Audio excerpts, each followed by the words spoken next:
myself Rajan and today here I am teaching you the account subjects. Account subjects में मैं आपको 12th class की accountancy पढ़ाने जा रहा हूँ. 12th क्लास की अकाउंटेंसी में हमारे पास यूनिट नंबर 3 है the admission of new partner. The admission of new partner. Unit number 3 में लेक्चर नंबर 6 है. लेक्चर नंबर 1 में हमने किए थे एडमिशन ऑफ न्यू पार्टनर के कुछ प्रोविजंस. लेक्चर नंबर 2 में हमने की थी कैलकुलेशन ऑफ न्यू रेशो के कुछ कॉन्सेप्ट्स श्योर जिन्हें मैंने स्टेटमेंट के अकॉर्डिंग कंक्लूड किया था. लेक्चर नंबर 3 में मैंने किए थे न्यू रेशो के कुछ और कॉन्सेप्ट जिन्हें मैंने स्टेटमेंट के अकॉर्डिंग कंक्लूड किया.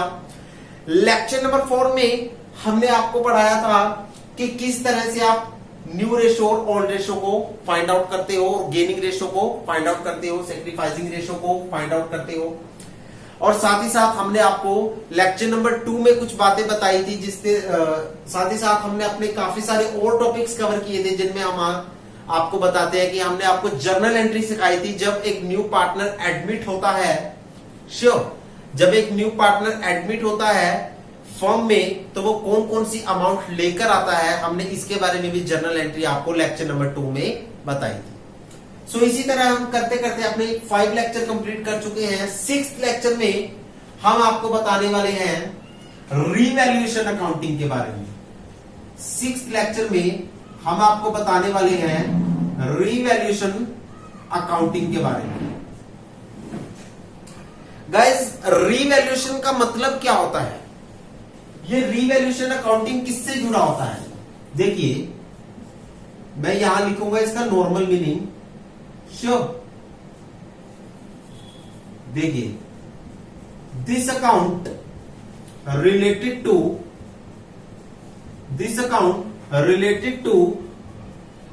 Assets and liabilities. This account related to assets and liabilities. Sure this account related to assets and liabilities where we record the increasing value and decreasing value of assets and liability. Increasing and decreasing value of assets and liabilities.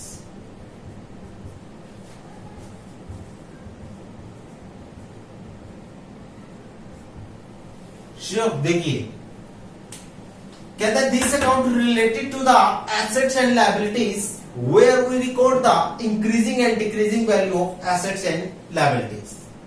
ये account this account related to the assets and liability, यह account asset और liability से जुड़ा हुआ है.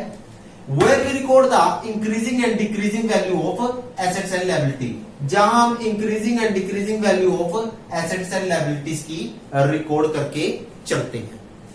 Sure so normally revaluation का मतलब है जब हम अपनी एसेट और लायबिलिटी की वैल्यू को, जब हम अपनी एसेट्स की वैल्यू को प्लस लायबिलिटीज की वैल्यू को, लायबिलिटीज वैल्यू को अपडेट करते हैं. श्योर अपडेट करते हैं मतलब उन्हें प्रेजेंट वैल्यू में कन्वर्ट करते हैं. दैट इज प्रेजेंट वैल्यू में कन्वर्ट करते हैं. प्रेजेंट वैल्यू में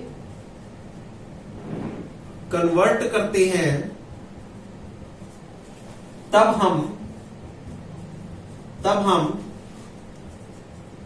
उनकी इंक्रीजिंग और डिक्रीजिंग वैल्यू, उनकी इंक्रीजिंग एंड डिक्रीजिंग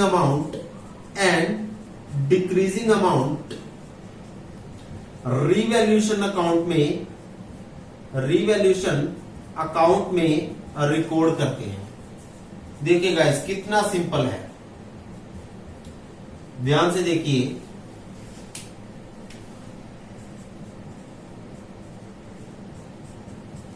जब हम assets value plus liabilities value को अपडेट करते हैं, दैट इज प्रेजेंट वैल्यू में कन्वर्ट करते हैं, प्रेजेंट वैल्यू में बदलते हैं, चेंज करते हैं, तब हम उनकी इंक्रीजिंग और डिक्रीजिंग वैल्यू को, उनकी इंक्रीजिंग और डिक्रीजिंग अमाउंट को रिवैल्यूएशन अकाउंट में रिकॉर्ड करते हैं, रिवैल्यूएशन अकाउंट में रिकॉर्ड करके चलते हैं। Sure guys, so that's all about the revaluation accounting. जो बेसिकली मैं आपको रिवैल्यूएशन अकाउंटिंग के बारे में बताने जा रहा हूं वो इसी बात से जुड़ा हुआ है। श्योर, नोट डाउन कर सकते हो आप। सो अब हम आपको रिवैल्यूएशन अकाउंट बनाना सिखाएंगे। देखिए, रिवैल्यूएशन अकाउंट में आपकी दो साइड्स होती हैं। टी शेप की फॉर्म में ये अकाउंट होता है। श्योर, टी शेप की फॉर्म में ये अकाउंट होता है और इसकी दो साइड्स होती हैं। ये है आपकी पर्टिकुलर और ये है आपकी अमाउंट। दूसरी है आपकी पर्टिकुलर और अमाउंट। ये है आपकी क्रेडिट साइड और ये है आपकी डेबिट साइड। श्योर, ये है आपकी क्रेडिट साइड और ये है आपकी डेबिट साइड। श्योर जी, यहां आप क्रेडिट साइड में आपको पता है ये नॉर्मली किस अकाउंट से रिलेटेड होता है? ये नॉमिनल अकाउंट से जुड़ा हुआ होता है। ये किस अकाउंट से जुड़ा हुआ होता है? नॉमिनल अकाउंट से जुड़ा हुआ होता है। ये नॉमिनल अकाउंट से रिलेटेड होता है। नॉमिनल अकाउंट की तरह होता है। ये नॉमिनल अकाउंट की तरह होता है। नॉमिनल अकाउंट का रूल क्या है? इसका रूल नॉमिनल अकाउंट के रूल के बराबर है। इसका रूल नॉमिनल अकाउंट के रूल के बराबर है। श्योर, नॉमिनल अकाउंट का रूल क्या है? डेबिट में आते हैं ऑल एक्सपेंसेस एंड लॉसेस और क्रेडिट में आकर चलती हैं ऑल इनकम्स एंड गेन्स। ये है नॉमिनल अकाउंट का रूल। मतलब डेबिट में ऑल एक्सपेंसेस एंड लॉसेस आते हैं, क्रेडिट में ऑल इनकम एंड गेन आती है। डेबिट में सारे खर्चे, सारे नुकसान आते हैं, क्रेडिट में सारी इनकम और सारे फायदे आकर चलते हैं। श्योर, इसी तरह से जो भी एसेट्स के लॉस होंगे, रिवैल्यूएशन अकाउंटिंग में क्या होगा? रिवैल्यूएशन अकाउंटिंग में क्या होगा? डेबिट साइड में क्या आएगा? डेबिट साइड में आएगा एसेट्स के लॉस, एसेट्स के लॉस। और क्रेडिट साइड में क्या आएगा? क्रेडिट साइड में आएंगे एसेट्स के बेनिफिट, एसेट्स के बेनिफिट्स।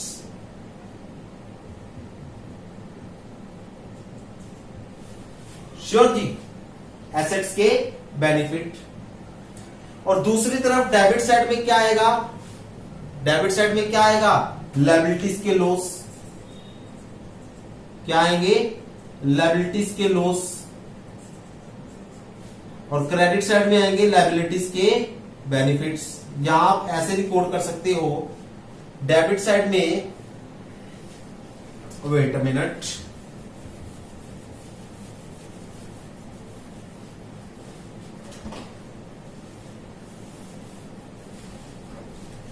डेबिट साइड में आपके पास आएंगे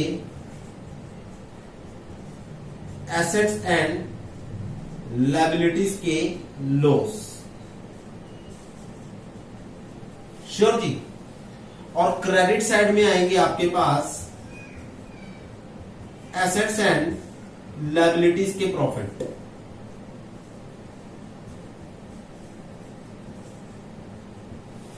श्योर गाइस, ये है ओवरऑल रिवैल्यूएशन अकाउंट का रूल। ये है ओवरऑल रिवैल्यूएशन अकाउंट का रूल। नोट डाउन कीजिए।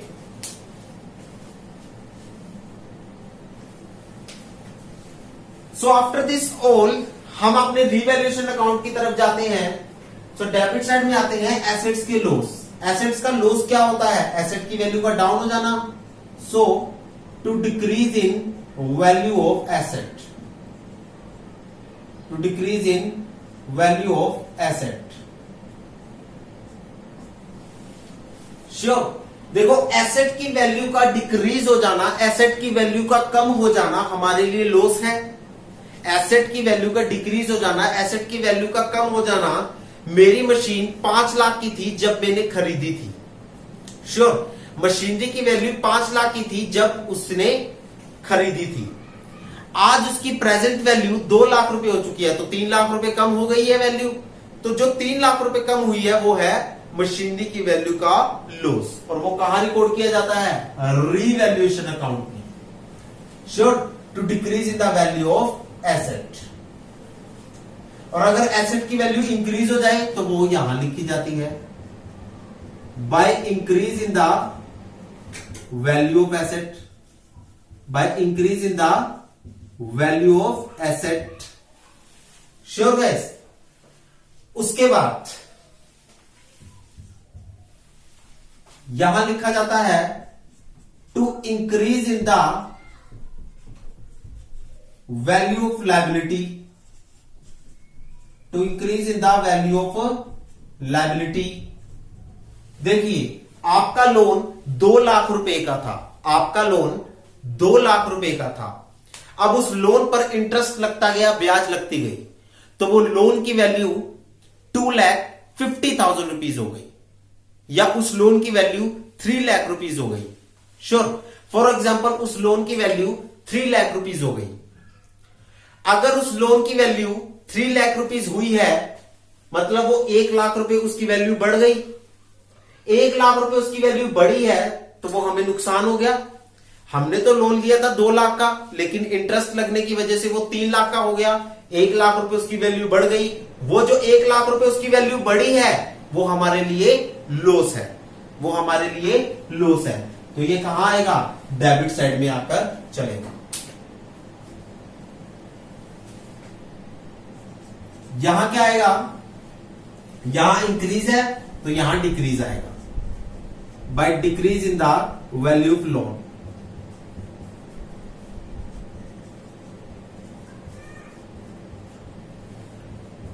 फॉर एग्जाम्पल, आपने लोन लिया 2 लाख रुपीज का। श्योर, आपने उसमें से 1 लाख रुपीज पे कर दिए, तो बाकी रिमेनिंग लोन बचा 1 लाख का। जब 2 साल पहले लोन की वैल्यू 2 लाख रुपीज थी, आज लोन की वैल्यू 1 लाख रुपीज है, क्योंकि 1 लाख रुपए आपने पे कर दिया।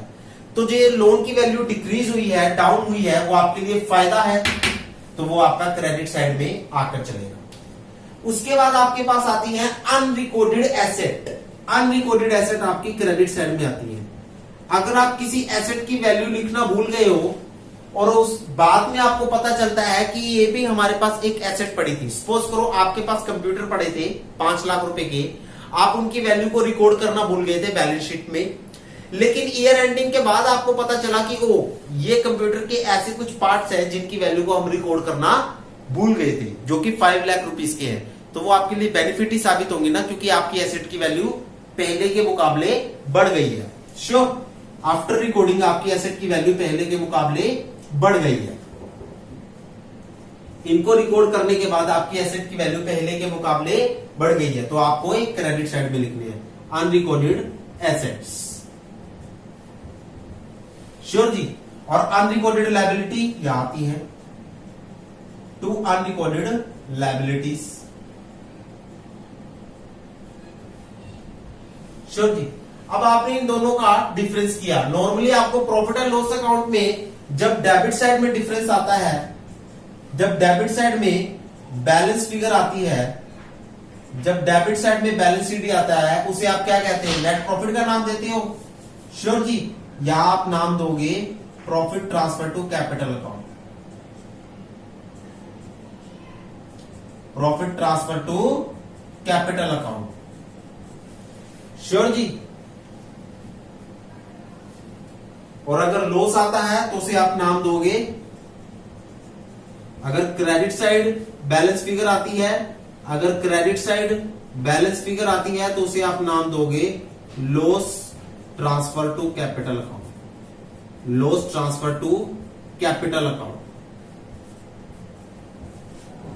श्योर जी। यहां सिर्फ ओल्ड पार्टनर का नाम लिखा जाएगा, यहां सिर्फ ओल्ड पार्टनर का नेम लिखा जाएगा। श्योर। जैसे कि ए और बी है, और इस प्रॉफिट को किस रेशो में बांट दिया जाएगा? ओल्ड रेशो में। अगर लॉस है, इफ एनी, अगर लॉस है तो यहां पर किसका नाम लिखा जाएगा? ओल्ड पार्टनर का लिखा जाएगा। यहां ओल्ड पार्टनर का नाम लिखा जाएगा, यहां पर ओल्ड पार्टनर का नाम लिखा जाएगा, ए और बी। श्योर। और इस लॉस को किस रेशो में बांट दिया जाएगा? ओल्ड रेशो में बांट दिया जाएगा। और यहां पर इन दोनों का टोटल कर दिया जाएगा। अगर लॉस है तो वो इस साइड लिख दो, अगर प्रॉफिट है तो वो इस साइड लिख दो। श्योर। और इन दोनों का टोटल कर दो। टोटल करने के बाद आपका रीवैल्यूएशन अकाउंटिंग कंप्लीट होकर चलता है। इसे प्रैक्टिकली हमने कैसे इंप्लीमेंट करना है वो अब हम नेक्स्ट क्वेश्चन में आपको करके दिखाएंगे। So first of all you have to be note down the nominal account rule. और नॉमिनल अकाउंट का रूल किस तरह से रीवैल्यूएशन अकाउंटिंग के रूल के साथ रिलेट करता है वो लिखिए, और रीवैल्यूएशन अकाउंटिंग के परफॉर्मा को लिखकर चलिए। Sure. This is the proforma of revaluation accounting. This is the proforma of revaluation accounting. So note down कीजिए।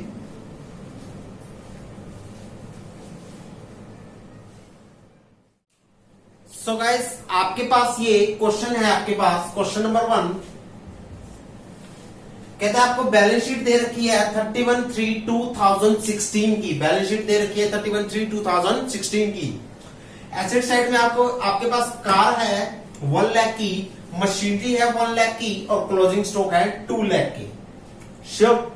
उसके बाद कैपिटल है 2 लाख की और लॉन्ग टर्म लोन है 2 लाख के। टोटल हुआ 4 लाख। कहता है closing stock valued at ₹1 lakh, car is decreasing by ₹50,000, machinery is increase to ₹1,20,000, long term loan is increase to 2,20,000। आपको प्रिपेयर करना है रीवैल्यूएशन अकाउंटिंग और उनकी जर्नल एंट्री पास करके चलनी है। श्योर। फाइनली मैं आपको पहले तो रीवैल्यूएशन अकाउंट प्रिपेयर करना सिखाऊंगा। पहले हम रीवैल्यूएशन अकाउंट प्रिपेयर करते हैं। सो परफॉर्मा ऑफ रीवैल्यूएशन अकाउंटिंग क्या होगा? रीवैल्यूएशन अकाउंट का परफॉर्मा क्या होगा? देखिए यहां मैंने स्लिप किया 1,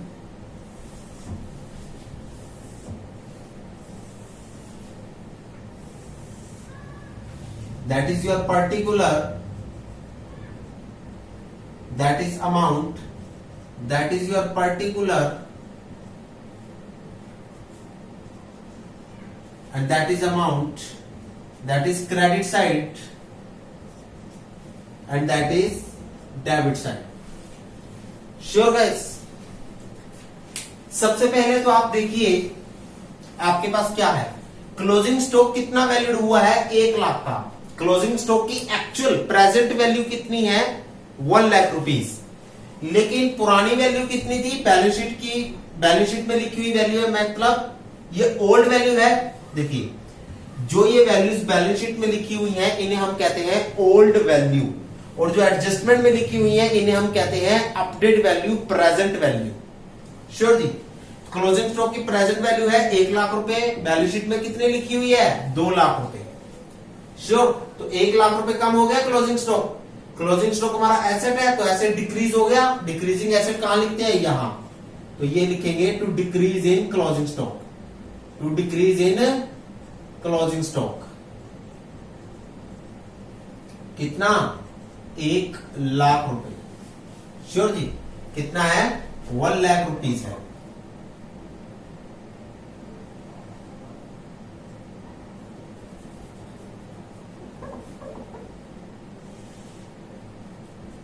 कितना है? 1 लाख रुपीस है। श्योर जी।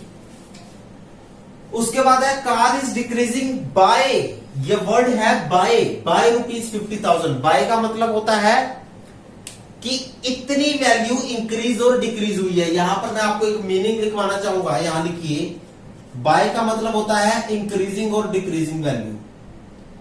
बाय का मतलब होता है इंक्रीजिंग या फिर डिक्रीजिंग वैल्यू, और 2 का मतलब होता है actual present value of asset and liability. Actual present value of asset and liability. ये होती है increasing and decreasing value of asset and liability.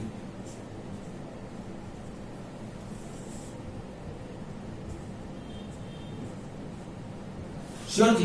Bye का मतलब होता है इंक्रीजिंग या फिर decreasing value of assets and liabilities. To का मतलब होता है actual present value of assets and liabilities. So आपको इन दो वर्ड्स को कंसीडर करना है, अपनी नोटबुक में उतार सकते हो आप।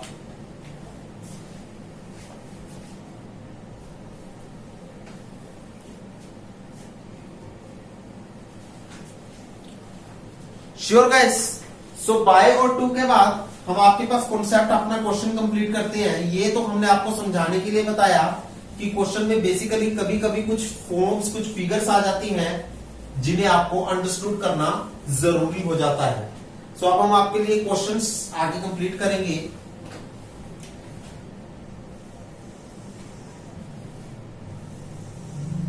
देखिए, so car is decreasing by 50,000। By का मतलब है कि ये उसकी इंक्रीजिंग या फिर डिक्रीजिंग वैल्यू है। तो ये कौन सी वैल्यू है? डिक्रीज बाय लिखा हुआ है तो ये डिक्रीजिंग वैल्यू है।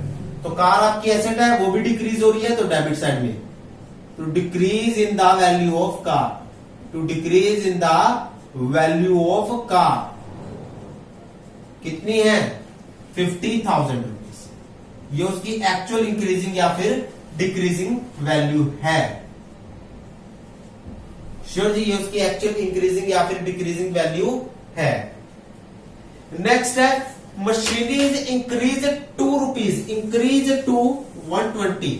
इंक्रीज टू का मतलब है उसकी ये प्रेजेंट वैल्यू है। तो मशीनरी की प्रेजेंट वैल्यू कितनी हुई? 1,20,000। ओल्ड वैल्यू कितनी है? 1 लाख रुपीज। प्रेजेंट वैल्यू कितनी है? 1,20,000 रुपए। ओल्ड वैल्यू कितनी है? 1 लाख रुपए। तो 20,000 रुपए बढ़ गई, 20,000 रुपए बढ़ गई तो क्रेडिट साइड लिखो। By increase in the value of machinery, by increase in the value of machinery 20,000। Sure guys. Long term loan is increase to rupees 2,20,000। मतलब लॉन्ग टर्म लोन की प्रेजेंट वैल्यू कितनी है? 2,20,000। ओल्ड वैल्यू है 2 लाख। तो old value, पुरानी value है 2 लाख रुपए और आज की वैल्यू है 2,20,000। तो 20,000 बढ़ गए तो लायबिलिटीज बढ़ गई हैं। लायबिलिटीज जब बढ़ती हैं तो कहां लिखी जाती हैं? डेबिट साइड में लिखी जाती हैं। तो यहां लिखो to increase in the value of liabilities, to increase in the value of liabilities. Liabilities की वैल्यू का बढ़ना कितना? 20,000। श्योर जी। सो अब हम प्लस माइनस करें तो ये कितना हुआ? 170 और ये हुआ 20। तो यहां पर बैलेंस फिगर आ गई। तो यहां बैलेंस शीट आ गया जिसको हम नाम देंगे loss transfer to capital account, loss transfer to capital account. Suppose करो पार्टनर है मेरे पास ए एंड बी, पार्टनर है मेरे पास ए एंड बी, जो किस रेशो में काम कर रहे हैं? 3:2 की रेशो में काम कर रहे थे। श्योर जी। तो मैं ये ए एंड बी में बांट दूंगा, ए और बी में बांटूंगा। श्योर जी। कितना लॉस आएगा मेरा? 1,50,000 आएगा लॉस मेरा।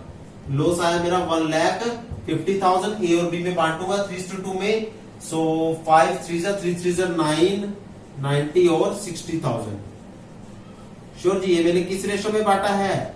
ये मैंने बांट दिया इसे 3:2 की रेशो में बांटा है। किस रेशो में बांटा है? 3:2 की रेशो में बांट दिया। यहां टोटल लगाओ, टोटल आया 1,70,000। यहां टोटल लगाओ, टोटल आया 1,70,000। So this is all about the basic concept related to the revaluation accounting। बाकी जो इसके कॉन्सेप्ट होंगे हम धीरे धीरे धीरे धीरे, अगर एक आध कॉन्सेप्ट रह भी गया है उसे हम धीरे धीरे धीरे धीरे अपने लॉन्ग एक्सरसाइज के क्वेश्चंस में कवर करके चलेंगे। Sure guys. आप इस क्वेश्चन को उतारिए।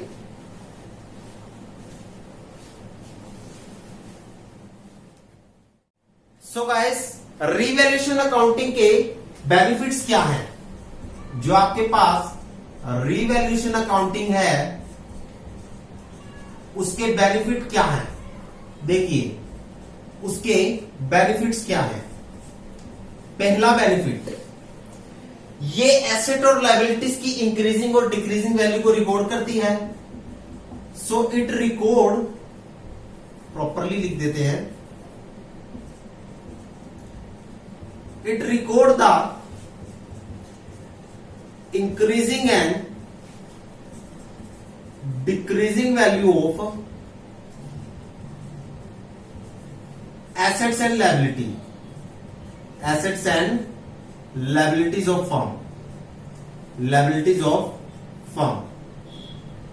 ये फर्म की जो एसेट्स और लायबिलिटीज होती हैं, उन एसेट्स और लायबिलिटीज की इंक्रीजिंग और डिक्रीजिंग वैल्यू को रिकॉर्ड करती है। Second, it helps in find out the profit and loss obtained from assets and liability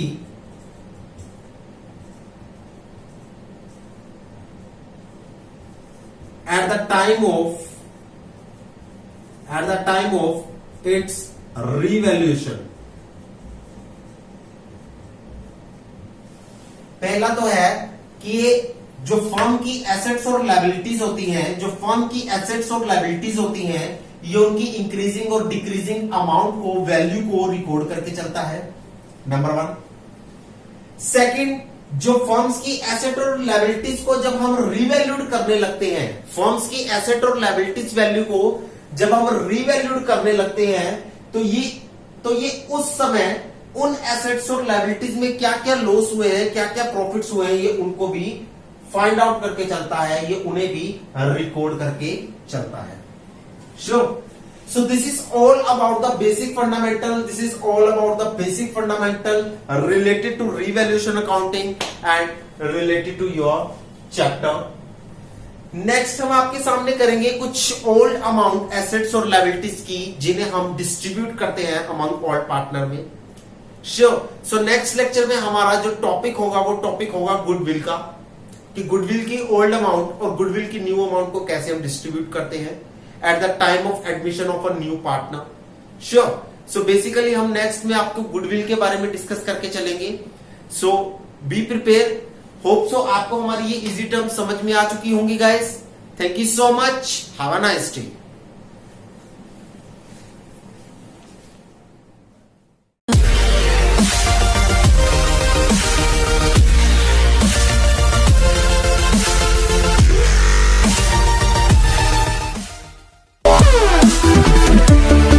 We'll be right back.